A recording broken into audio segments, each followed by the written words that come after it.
ನೌಕರಿಯ ನಕಲಿ ಆದೇಶ ತಯಾರಿಸುವ ಜಾಲ ಪತ್ತೆ. ಗೃಹ ಸಚಿವ ಜಿ ಪರಮೇಶ್ವರ್ ಆಪ್ತನ ತೋಟದ ಶೆಡ್ನಲ್ಲಿ ದಂಧೆ.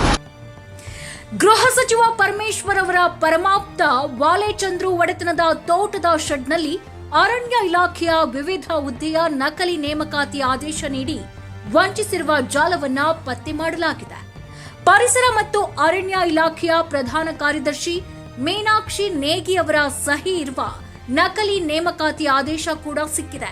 100ಕ್ಕೂ ಹೆಚ್ಚು ಉದ್ಯೋಗಾಕಾಂಕ್ಷಿಗಳಿಗೆ ಮೋಸ ಮಾಡಿರುವ ಸಾಧ್ಯತೆ ಇದೆ. ಉದ್ಯೋಗಾಕಾಂಕ್ಷಿಗಳಿಂದ ಸುಮಾರು 3 ರಿಂದ 5 ಲಕ್ಷ ರೂಪಾಯಿ ಪಡೆಯಲಾಗಿದೆ ಎಂದು ಗಂಭೀರ ಆರೋಪ ಕೂಡ ಕೇಳಿಬಂದಿದೆ. ತುಮಕೂರು ತಾಲೂಕಿನ ವಡ್ಡರಹಳ್ಳಿಯ ತೋಟದಲ್ಲಿ ನೇಮಕಾತಿ ಆಗಿದೆ ಎಂದು ನಂಬಿಸಿ ತರಬೇತಿ ನೀಡಲಾಗ್ತಾ ಇತ್ತು. ವಂಚಕರ ತಂಡದ ಮುಂಚೂಣಿಯಲ್ಲಿ ಜಿ ಪರಮೇಶ್ವರ್ ಅವರ ಪರಮಾಪ್ತ ವಾಲೆಚಂದ್ರು ಇದ್ದಾರೆ ಎನ್ನಲಾಗಿದೆ. ಸುಮಾರು 15 ಜನ ಉದ್ಯೋಗಾಕಾಂಕ್ಷಿಗಳನ್ನ ಶೆಡ್ನಲ್ಲಿ ಕರೆತಂದು ತರಬೇತಿ ನೀಡುವ ಡ್ರಾಮಾ ನಡೀತಾ ಇತ್ತು.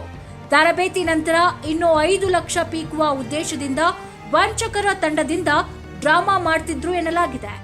ಅರಣ್ಯ ಇಲಾಖೆ ಅಧಿಕಾರಿಗಳಿಂದ ತರಬೇತಿ ಘಟಕದ ಮೇಲೆ ದಾಳಿ ನಡೆಸಿದ್ದು 15 ಜನ ಉದ್ಯೋಗಾಕಾಂಕ್ಷಿಗಳನ್ನ ಈಗಾಗಲೇ ರಕ್ಷಿಸಿದ್ದಾರೆ. ದಾಳಿ ನಡೀತಾ ಇದ್ದಂತೆ ವಂಚಕರ ತಂಡ ಅಲ್ಲಿಂದ ಪರಾರಿಯಾಗಿದೆ. ತುಮಕೂರು ಗ್ರಾಮಾಂತರ ಠಾಣೆಯಲ್ಲಿ ಆರ್ಎಫ್ಒ ನಮಿತಾ ಎಫ್ಐಆರ್ ದಾಖಲಿಸಿದ್ದಾರೆ. ಆದರೆ ಎಫ್ಐಆರ್ನಲ್ಲಿ ಜಿ ಪರಮೇಶ್ವರ್ ಅವರ ಪರಮಾಪ್ತ ವಾಲೆಚಂದ್ರು ಅವರ ಹೆಸರನ್ನ ಪೊಲೀಸರು ಕೈಬಿಟ್ಟಿರೋದು ಹಲವು ಅನುಮಾನಕ್ಕೆ ಕಾರಣವಾಗಿದೆ.